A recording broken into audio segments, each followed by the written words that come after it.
At Viola Private Wealth, what are your foundational principles when it comes to portfolio construction?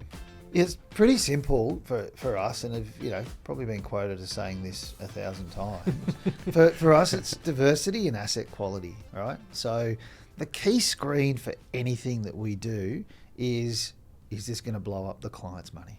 Right, so that's absolutely what we don't want to do. Right, so we want to send the client's money out. We want it to come back with friends. From our perspective, it is always going to be about asset allocation, diversity, but most important, the biggest screen is that asset quality thing. We want to generate revenue through the cycle, but we want to make sure that we're investing in good things. Charlie, how do you take those, foundational principles that sort of apply across the business and then tailor portfolio construction and a bespoke portfolio for each individual client based on their goals and their needs? Yeah. So we are big ones in terms of building those portfolios around the context of the client needs. So we spend a fair bit of time early on with the clients understanding where they're at, what they're doing, what they're looking for. One of the main questions we ask every client is, what age would you like for work to be optional? And what level of passive income do you need for work to be optional, right? Because most people don't retire these days, because if you retire too young, you tend to get bored and go mad, right? So you end up wanting to do other things. But not everybody wants to be chained to their desk. And, some people want to go off and do charity or board roles, or, go and be a bohemian or whatever it is that they want to kind of do in the sort of second part of their life. So we absolutely want to put portfolios together in the context of what they're trying to achieve.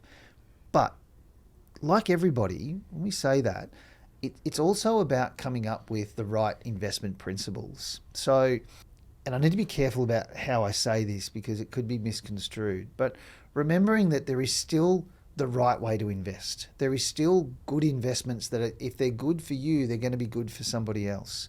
It is just the mix of those assets which changes in terms of how much you have for any particular investor.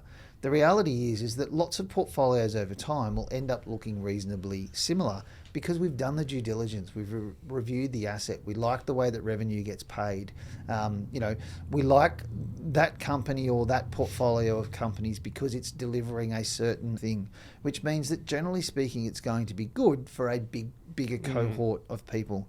So when we put portfolios together for people, it's about diversity and it's about asset quality, but it's also about making sure the mix of the assets is in the context of what they're trying to achieve. But generally what makes up that mix is going to be a bunch of similar things because we know it, we like it, we trust it, and we believe it's going to produce an outcome for them, if that makes sense. So putting together, bespoke portfolios doesn't mean that if we've got, 150 clients, we have 150 portfolios that are all completely different. They absolutely won't be, right? There will be a cross section of great similarity because that's what we believe in and that's what we trust and that's what we think is going to produce good outcomes for clients. Does that make sense? It does. Absolutely. And you could invert the thinking to explain it, and you could say no client's individual needs or bespoke goals or anything would ever warrant them being put in a bad investment. Bad investments will never be in any portfolio. But also, everybody's needs are different, right?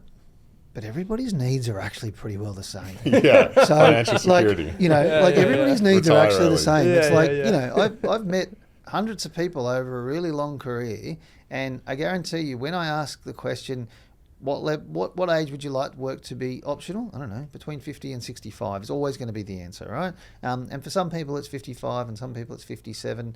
And what level of passive income do you need to make work optional?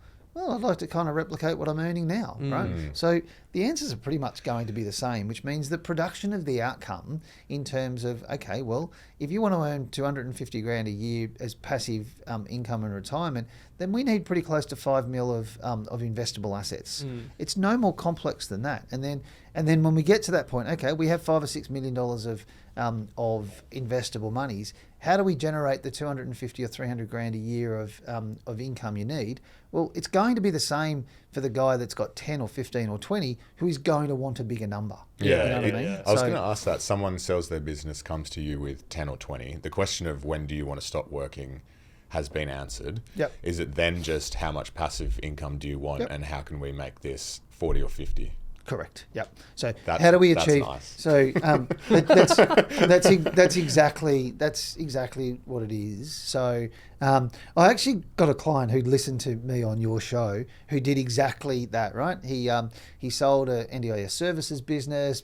Best bloke I've ever met, right? The nicest guy. And he sold that business for 15 or 20. And he said, I want to make sure that I can continue to do all the things that I was doing when I was working really hard now that I've got more time. But I also want to leave a bit of a legacy to my kids. I worked really hard for this business. I want to be a good human being and I want to leave a legacy to my kids.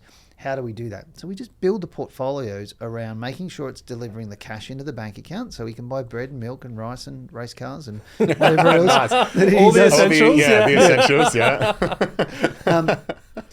But then make sure that we are also protecting the buying power of the money over a period of time. So we do need capital growth. We need earnings growth within the portfolio. It's honestly not that complex. Nothing that we do is rocket science. It's about educating the client that it's not rocket science. It's also about educating the client that we will go through periods of volatility and changes. But the thing that we can almost always bank on is if we get the portfolio mix right, cash will always flow into the bank account. And that's the bit we have to do and we have to do really well.